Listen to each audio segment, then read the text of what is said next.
एक दफ़ा फिर आपको खुशामदीद कहते हैं आपस की बात में। नैन साहब, प्राइम मिनिस्टर साहब फरमाते हैं कि बिजली का बहरान जो है वो हम ख़त्म कर देंगे 2018 तक। तो कितनी रियलिस्टिक स्टेटमेंट है? क्योंकि इसके हवाले से बहुत सी बातें की जाती है कि बहुत सी चीज़ें, बहुत से प्रोजेक्ट्स जो हैं वो कमीशन ज़रूर हो गए हैं, बंद ज़रूर रहे हैं, लेकिन ये नहीं पता कि वो 2018 से तक वो बिजली उस तरह प्रोवाइड कर सकेंगे जितना जो हुकूमत का टारगेट है। बात आपकी दुरुस्त है। उसकी वजह ये है कि सवाल इसलिए खड़े हो रहे हैं क्योंकि आपको याद होगा कि इलेक्शन से पहले PMLN की ये वादा था कि हम 6 महीने में या साल के अंदर अंदर बिजली का बड़ा 6 महीने, साल, 1.5 साल, और वो 6 महीने, साल, 1.5 साल, 2 साल में पहले जो अगर 12-14 घंटे लोड शेडिंग थी तो 2 साल के अंदर इन्होंने उसकी लोड शेडिंग आधी कर दी है। अब 6 से 8 घंटे होगी, पहले 12 से 14 घंटे थी। तो पहली बात तो ये है कि कुछ इम्प्रूवमेंट तो हुई है। अब ये क्या इनकी कोई कारकर्दगी है या अल्लाह ताला की तरफ से कुछ हुआ?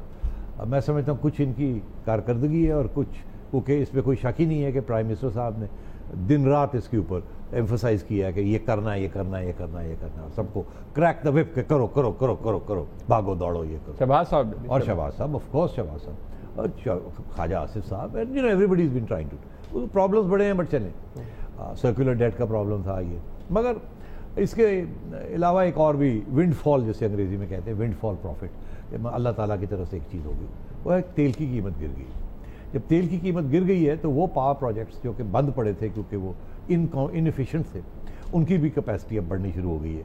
अगर पहले वो 40% पे थे वो 60 पे आ गए हैं, जो 60 वाले थे वो 70 पे चले गए, एंड सो ऑन, क्योंकि तेल की कीमत गिर गई है। इट इज़ इवन इनको इनएफिशिएंट पावर प्रोजेक्ट्स जो हैं वो भी अब फीजिबल हो गए हैं इन दैट सेंस, हाँ, क्योंकि कॉस्ट ऑफ प्रोडक्शन गिर गया। तो और वो by the way it's a big, तेल की कीमत 40% गिरी है, इट्स अ बिग थिंग। हाँ, बहुत बड़ा गवर्नमेंट के लिए एडवांटेज है। एक तो ये, और दूसरा ये कि क्योंकि गवर्नमेंट को ब्रीदिंग स्पेस मिल गई, ब्रीदिंग, और circular debt on account of electricity और पावर शॉर्टेज वो कम हो गई है। बाकी और रीजंस की वजह से है, मगर इसकी वजह से कम हो गई। तो मैं ये समझता हूँ कि दोनों रीजंस की वजह से इम्प्रूवमेंट तो हुई है। 100% इम्प्रूवमेंट समझ ले, अगर 14 घंटे थी तो अब हो गई है 6 घंटे 7 घंटे हो गई है। तो डोमेस्टिक की इंडस्ट्रियल लोड शेडिंग तो अभी भी मेरा ख्याल है कि जो वो फीडर्स हैं वहाँ तो 1 घंटा 2 घंटे से ज़्यादा नहीं है, वो भी कहीं नहीं कहीं तो 100% मिल रही है। तो जनरली इम्प्रूवमेंट हुई है। दूसरी चीज़ ये है कि जो इन्होंने पावर प्रोजेक्ट्स लगाने जा रहे हैं वो मेरे हिसाब से इन्होंने कोई अगले 3 साल के अंदर अंदर कोई 14,000 मेगावाट्स ऐड करना है। मगर वो और बात है कि 2020 तक इनको 30,000 मेगावाट की इनकी डिमांड होगी, और अभी इनकी सिर्फ 14,000 के करीब है, और अगले 2 साल में ये 18-20 हज़ार तक जाएगी। सो आगे गैप्स आने हैं, मगर अगले 2-3 साल में ये जो प्रोजेक्ट्स इकट्ठे करने जा रहे हैं, मोटी मोटी जो बात है, पोर्ट कासिम कोल प्रोजेक्ट है, ये 2018 तक इनका ख्याल है, इलेक्शन जब के वक्त आएगा कि ये भी कमीशन हो जाएगा, कुछ 1330 मेगावाट्स का ये है। एंग्रो थर कोल है, ये भी 660 का है, ये भी 2 स्टेजेस में 2017-2018 में आधा करके ये ऑनलाइन आएगा। साहिवाल कोल है, ये भी 660 करके अगले 217 में, फिर 218 में ये भी आएगा 1320 का। फिर उसके बाद सॉल्ट रेंज कोल है 300 मेगावाट्स, हबको कोल है 660, थर कोल है 660, सोलर एनर्जी है, फिर विंड है, फिर ये इस किस्म के हैं। फिर नीलम जेलम का जो है वो हाइड्रो पावर है, वो कोई 1000 के करीब है मेगावाट। चश्मा न्यूक्लियर आ रहा है ऑनलाइन 2017-2018 में, ये मिलके 680 हो जाएगा by the end of 2000, middle of 2018। Gas gencos की जो वो प्रोडक्शन है वो 16,000 है। LNG आना शुरू हो जाएगा, वो कुछ 16,000 कंट्रीब्यूट करेगा, ये 2017 तक आ जाएगा।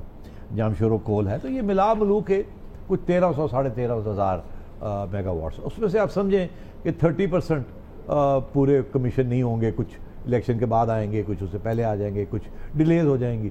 तो मतलब है कि बेस्ट केस सिनारियो जो है वो 12,000 के करीब, 12,000 मेगावाट्स ऐड हो जाएगा, जो सिस्टम में ऐड हो जाएगा, which is a huge amount. और अगर ये हो जाता है तो लोड शेडिंग जीरो हो जाएगी। और अगर वर्स्ट केस सिनारियो ये है कि 8-9 हज़ार हो जाएगा, 8-9 हज़ार के साथ भी लोड शेडिंग जो है वो 2 घंटे तक आ जाएगी। मतलब फिर तो वो नेग्लिजिबल है। मैं यही कह रहा हूँ आपसे मुनीब कि वो नेग्लिजिबल बात है कि जिन लोगों को 14-14 घंटे और 12-12 घंटे लोड शेडिंग रही और बिजली आती नहीं थी और अस्पताल चलते नहीं थे, पेशेंट्स उड़ जाते थे, स्मॉल स्केल इंडस्ट्री बंद पड़ी थी, वो सब कुछ चलता। इवन बड़ी इंडस्ट्री बंद पड़ी, बड़ी इंडस्ट्री बंद पड़ी थी। 2 घंटे तो यार पता भी नहीं चलता, हमें आदत भी हो गई है। 2 घंटे बिजली नहीं है स्पेशली इन विंटर, तो इट डजंट रियली मैटर। और अगर इंडस्ट्री को मिलता जाए तो फिर ना अनएम्प्लॉयमेंट होती है तो ग्रोथ भी होती रहती है।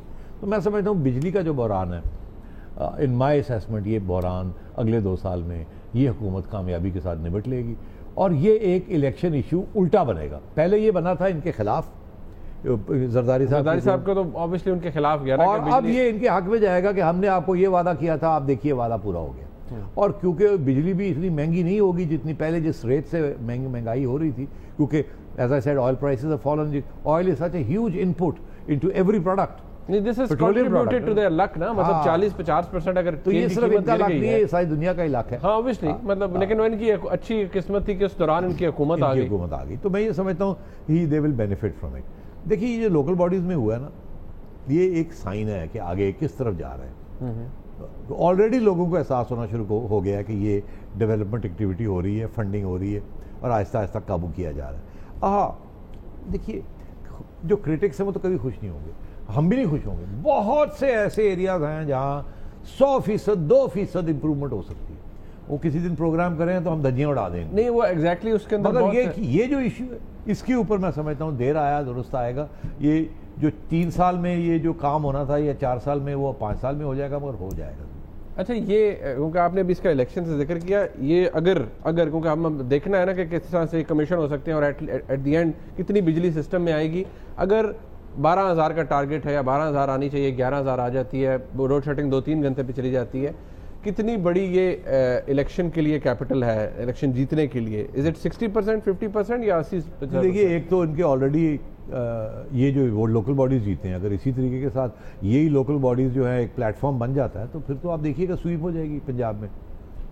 तो ये इतना बड़ा कैपिटल है, बिल्कुल इतना बड़ा कैपिटल, ऑलरेडी इनको वो डिविडेंड आना शुरू हो गया। वो जो इनका है ना PR कि जी हम ये कर रहे हैं, हर रोज मियां साहब फीते काट रहे होते हैं, हर रोज शहबाज शरीफ साहब जो है हैट पहन के वो टूर कर रहे होते हैं। सर शहबाज शरीफ साहब का तो ये ना मतलब वो नजर तो आ रहा है कि दोनों भाई लगे हुए हैं। वो तो ऐलान कहते हैं कि नहीं मैं कराता हूँ हर प्रोजेक्ट में वॉलंटरी डिस्काउंट, यानी कि यहाँ अंगूठा रख के ना तो फिर मैं कराता हूँ पैसे नीचे, पेपर रूल्स के भी वो उसके अंदर है कि लोएस्ट बिड दे, मैं उससे भी नीचे चला जाता हूँ और लोगों से डिस्काउंट करवाता हूँ। वो कहते हैं जी आप प्रूव कर लें दिल्ली करप्शन। प्राइम मिनिस्टर साहब कहते हैं जी कोई किक बैक नहीं लिए जा रहे। नहीं कहने को तो जो अपनी जगह जो क्रिटिक्स हैं वो तो अभी भी वो कहते हैं नहीं कहते। अभी ये नंदीपुर वाले की बात है, that's also a power plant.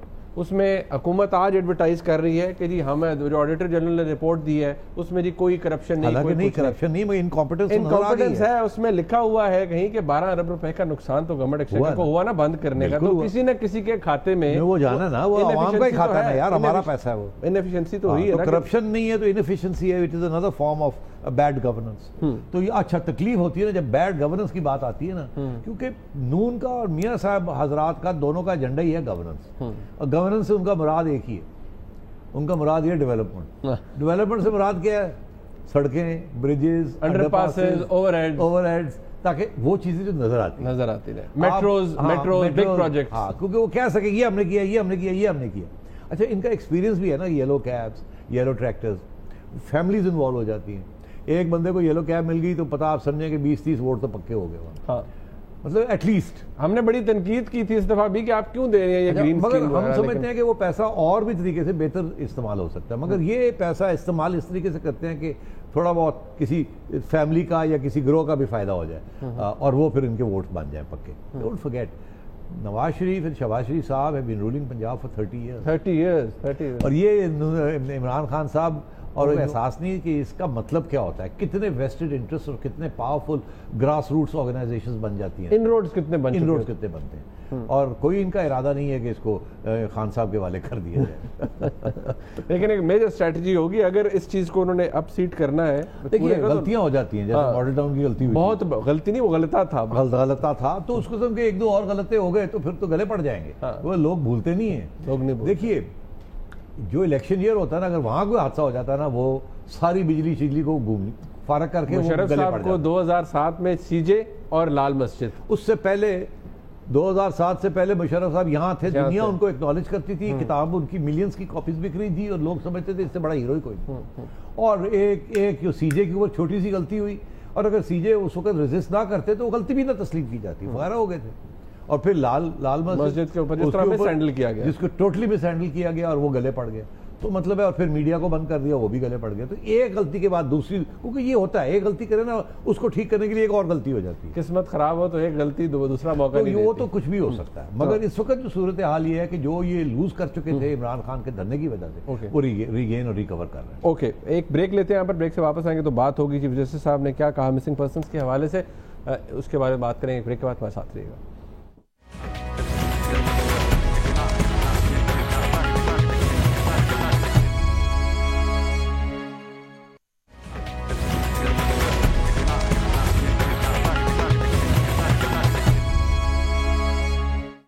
एक ब्रेक के बाद आपको फिर खुशामदीद कहते हैं। चीफ जस्टिस ऑफ पाकिस्तान जनाब जस्टिस अनवर ज़हीर जमाली ने रिसेंटली एक तकरीब से खिताब किया। आइनी इदारों के रोल के हवाले से उन्होंने क्या कहा, इसमें कुछ मिसिंग पर्सन्स का जिक्र भी आता है, लेकिन ये क्लिप आप देखिए फिर शुरुआत करते हैं। कि हर मसले में तवाज़ुन कायम रखने के लिए इंतहाई ज़रूरी है कि हर आइनी इदारा अपनी अपनी जिम्मेदारियाँ अहसन तरीके से अंजाम दे, और इसमें सबसे अहम जिम्मेदारी अदलिया पे आयद होती है। अगर इंतज़ामिया गवर्नेंस के मामले में अपने इख्तियारात से तजावुज़ करती है, इंसानी हुकूक पामाल किए जाते हैं, या कोई और ऐसी बद इंतज़ामी की मुर्तकिब होती है, तो वहाँ फिर अदलिया को अपना अहम रोल अदा करना पड़ता है।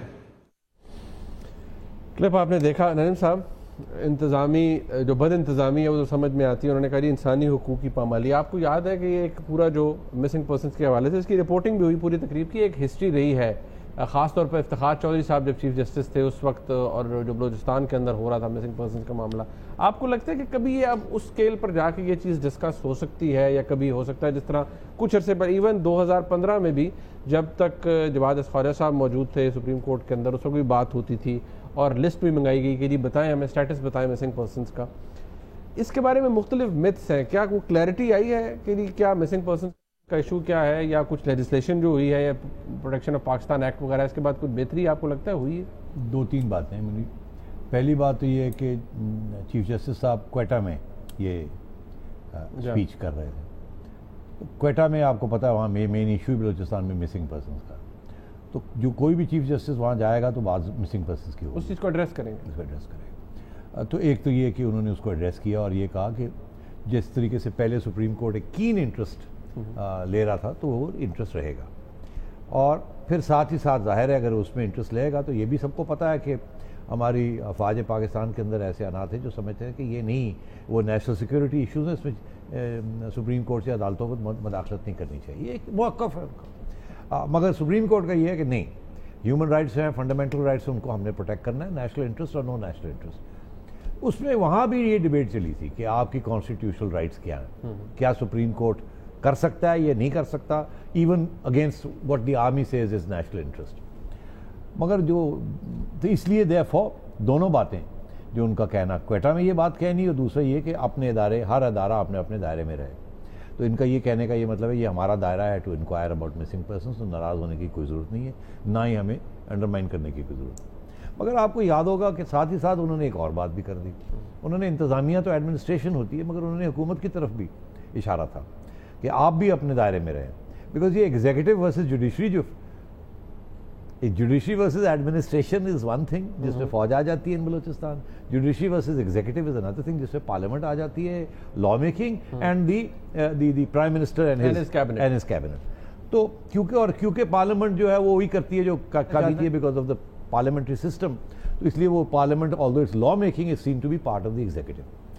तो यहाँ भी इशू बनता रहा है ना कि जजेस कैसे अपॉइंट होंगे, जुडिशल कमीशन क्या करेगी, पार्लियामेंट्री कमिटीज़ जो हैं वो किस तरीके से जजेस की होगी। आपको पता फिर बहस शुरू हो गई कि वो जो तरीका पहले इख्तियार किया गया था 19वीं तरमीम में उसको फिर चेंज किया जाए, क्योंकि वो कहते हैं जी पार्लियामेंट का तो रोल रहा है कोई नहीं, जो वो कहते हैं जो जजेस कहेंगे वही हमें करना पड़ेगा। जो जुडिशल कमीशन से आता है वो पार्लियामेंट्री कमेटी को अप्रूव करना पड़ता है। कुछ हमारा तो रोल ही कोई नहीं है, पोस्ट बॉक्स बनाया हुआ है, तो फिर फायदा क्या है। तो इसको भी देखा जाए कि इसको किस तरीके से बेहतर किया जा सकता है ताकि पार्लियामेंट का भी एक ओवरसाइट का रोल हो।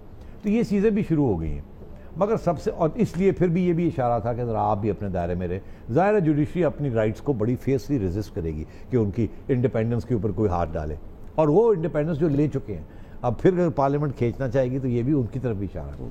तीसरी तरफ मेरा ख्याल है उनका एक और भी इशारा है। आपको याद होगा कि नवाज शरीफ साहब की हुकूमत की तरफ से भी फ़ौज की तरफ एक स्टेटमेंट आया था कि हर स्टेट ऑर्गन को अपने दायरे में रहना चाहिए। ये वो ISPR स्टेटमेंट के ऊपर जो आया हाँ था जी पिछले हफ्ते। तो एक तरफ गवर्नमेंट वर्सेस आर्मी, दूसरी तरफ judiciary versus army on missing person, तीसरी तरफ जुडिशरी वर्सेस एग्जीक्यूटिव गवर्नमेंट। ये चीज़ें चल रही हैं कि हर एक अपने दायरे में रहे। जुडिशरी भी ये कह रही है कि मेरे से मत कुछ छीनिए, और फौज को कह रही है, उधर एग्जीक्यूटिव को कह रही है, एग्जीक्यूटिव कह रही है फौज को कि मेरे से कुछ मत छीनिए, ये मेरा हक है जो हम कर रहे हैं, आप इधर ना आए, आप अपने काम में लगे। तो ये सारे जो इशारे हो रहे हैं एक दूसरे के, जो कश्मकश पावर स्ट्रगल चलती है रियासत के इदारों में, ये उन्हीं ममालिक में होता है जो कि अंडर डेवलप्ड डेमोक्रेसीज होती हैं, जहाँ अभी रूल्स ऑफ द गेम जो होती हैं वो भी बन रही होती हैं। कॉन्स्टिट्यूशन तो लिखी गई, उसकी जो प्रैक्टिस है वो तो डेकेड्स, सदियों कॉन्सेप्ट है सेपरेशन ऑफ पावर्स का, वो तो प्रैक्टिस के साथ पता चलता है कि ये कर सकते हैं, ये नहीं कर सकते, अगर ऐसे करेंगे तो ये नतीजा निकलेगा, तो इसको ऐसे नहीं करना है, इसको ऐसे करना। वक्त खत्म हो गया। सो इसलिए मैं समझता हूँ चीफ जस्टिस साहब के रिमार्क्स आर वेरी सिग्निफिकेंट। इन्होंने एक और बात भी कही है, वो कल हम इंशाल्लाह जरूर डिस्कस करेंगे। उन्होंने ये कहा, क्या कहा? उन्होंने कहा कि मुल्क के लोगों को ऐसा लीडर नहीं मिल सका जो लोगों को कौम बना सके। तो इसका मतलब है कि वो समझते हैं कि अभी ये पाकिस्तान एक कौम नहीं बनी, तो इसका ये इसके ऊपर भी डिस्कशन जरूर होनी चाहिए। बहुत अहम सवाल है, बड़ी प्रोफाउंड कि कौम बनी है या नहीं बनी। हाँ, उसके अंदर तो खैर बहुत से फैक्टर हो सकते हैं नईम साहब। एक आज जो प्रोग्राम देखा आपने, इसका फीडबैक हमें जरूर दीजिएगा। देखने का बहुत शुक्रिया। खुदा हाफिज़।